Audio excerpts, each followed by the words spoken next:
infection or infection which can advance from the local site, and fourth one is transport along the peripheral nervous system. So there are four routes of transmission, principal routes of transmission by which brain abscess can occur. One is hematogenous, another is direct implantation of microorganism, third one is extension via the local infection, and fourth one is transport along the peripheral nervous system.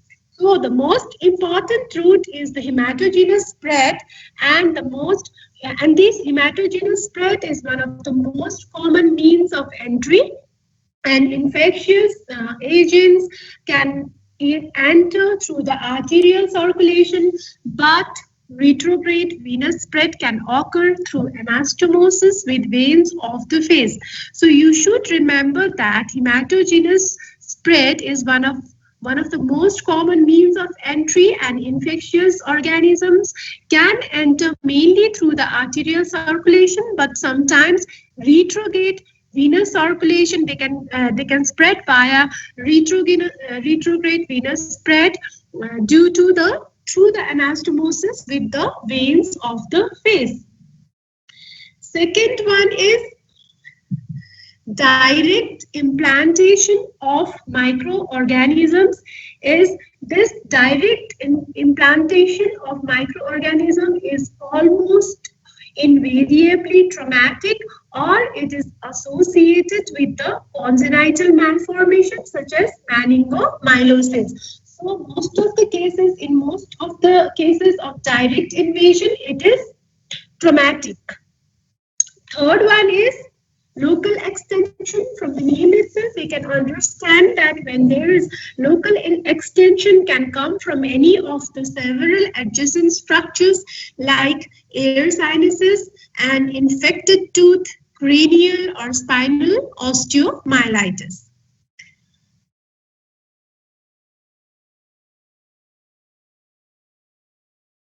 Fourth one is transport along the peripheral nervous system, and the transport along the peripheral nervous system can occur with certain viruses, and one of the most common viruses which spread through the peripheral nervous system is rabies and herpes zoster. So we have four routes of spread. One is hematogenous, which is one of the most common route, and in that also arterial route is most common. Second one is direct implantation of microorganism, and direct implantation is most commonly traumatic. Third one is local extension from the infection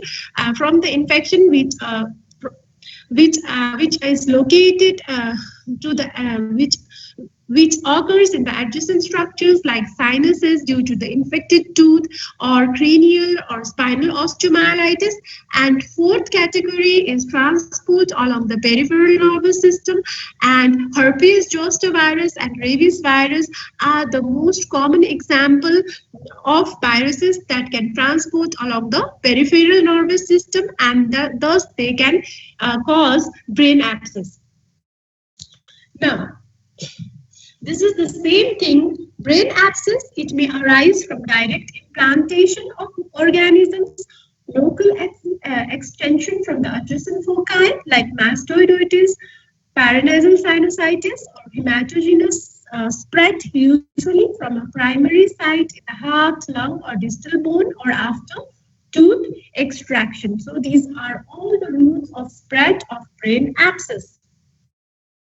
There are various predisposing condition which can lead to brain abscess, and acute bacterial endocarditis. This acute bacterial endocarditis, it tends to produce multiple abscesses, congenital heart disease with right to left shunting and loss of pulmonary filtration of organism, chronic pulmonary sepsis, as can be seen with bronchiectasis, immunosuppression, streptococci and staphylococci. They are the most common organisms which are identified in the non-immunocompromised population. So there are various predisposing factors which can lead to brain abscess like acute bacterial endocarditis, congenital heart disease, pulmonary sepsis, immunosuppressive patient, and among non-immunosuppressive patient, staphylococci and streptococci are the most common organisms. So when we talk about the morphology of the brain abscess, grossly, these abscesses, they are discrete lesions, that is, they are separate lesions with central areas of liquefactive necrosis, and this area of liquefactive necrosis, it is surrounded by fibrosis and swelling. When we do the microscopic examination of brain abscess, we can see exuberant granulation tissue with neovascularization around the necrosis, and that is responsible for the marked vasogenic edema that we see grossly. That is, in gross section, we see liquefactive necrosis surrounded by edema. So this is because of the granulation tissue with the new vessel formation around the areas of necrosis. Besides that, we can see a collagenous capsule which are produced by the fibroblasts. These fibroblasts, they are derived from the walls of the blood vessels. And outside the fibrous capsule, there is a zone of reactive gliosis with numerous gematocytic astrocytes. So this is the morphology of brain abscess. So as we talked, these are the discrete lesions, and these are filled with areas of liquefactive necrosis, and they are surrounded by edema and fibrous capsule. See, this is the gross picture showing brain abscess. Here we can see areas of liquefactive necrosis which are surrounded by fibrous capsule and swelling. When we talk about the clinical features, these cerebral abscesses, they are very destructive lesions, and patient present with progressive focal deficit, and in addition to the general signs of raised intracranial pressure. When we do the CSF of the patient with the brain abscess, CSF is under increased pressure, white cell count, they are raised, protein concentration is increased, and glucose content is normal. So CSF pressure increased, increased white cell count, protein concentration increased, and glucose content is normal. This is the CSF picture of the patient with the brain abscess.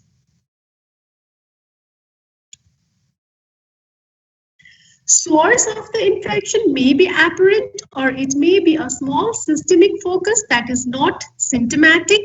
Increased intracranial pressure and progressive herniation can be fatal, and abscess, they can lead, they can rupture, and they can lead to ventriculitis, meningitis, and venous sinus thrombosis. So these ventriculitis, meningitis, and venous sinus thrombosis, they are the complications of brain abscess. We have special type of brain abscess which is termed as subdural empyema. Subdural empyema is an infection or an abscess which is caused most of the time, which is caused by the bacteria, but occasionally fungal infection of the skull, bones, or air sinuses can also spread to the subdural space, and thus they can produce subdural empyema. The underlying arachnoid and the subarachnoid space, they are usually unaffected, but a large subdural empyema may produce a mass effect. So subdural empyema is it needs to be treated because they can produce a mass effect and they can produce focal deficit. Thrombophlebitis may develop in the breathing veins that cross the subdural space, resulting in venous occlusion as well as infarction of the brain.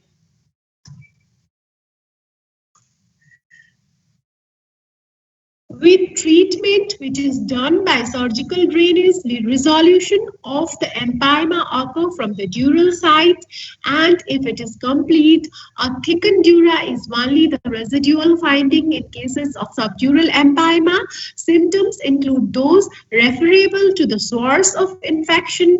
Most of the patients are febrile and they present with headache, neck rigidity, and if these patients are untreated, they may develop focal neurological signs, lethargy, as well as coma. And CSF profile is similar in all types of the brain abscess. So the CSF intracranial pressure is increased, white cell count is increased, protein concentration is increased, and glucose is decreased. And if diagnosis and treatment are prompt, complete recovery is usual in cases of subdural empyema. Another category of brain abscess is extradural abscess. As the name suggests, it is exterior to the dura, and these extradural abscesses, they are commonly associated with osteomyelitis, and they often arises from an adjacent focus of infection such as sinusitis or surgical procedure. And when the process occurs in the spinal epidural space, it may cause compression of the spinal cord, and it can constitute a neurosurgical emergency. So extradural abscesses are important because when they occur in the spinal epidural space, they can cause compression of the spinal cord. Because of that, they are important.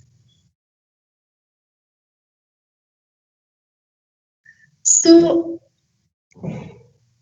today we talked about the routes of spread of the brain abscess, and then we talked about the morphology, clinical features, subdural empyema, and extradural abscess. Do you have any question regarding any of this? Any questions regarding brain abscess?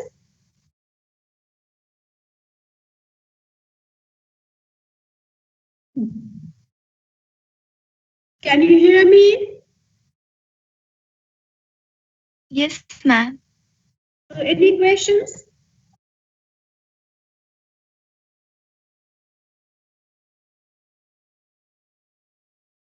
Any queries?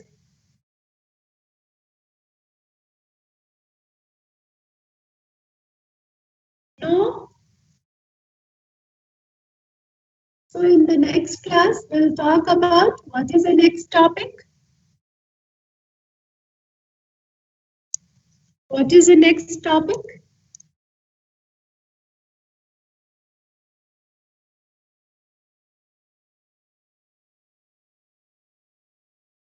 Anyone, what is the next topic?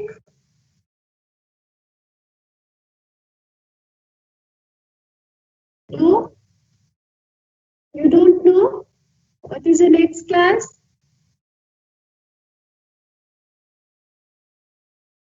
Hydrocephalus, ma'am.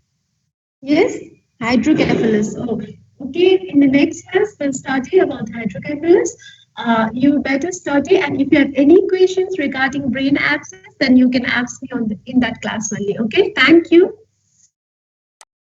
Thank you, ma'am.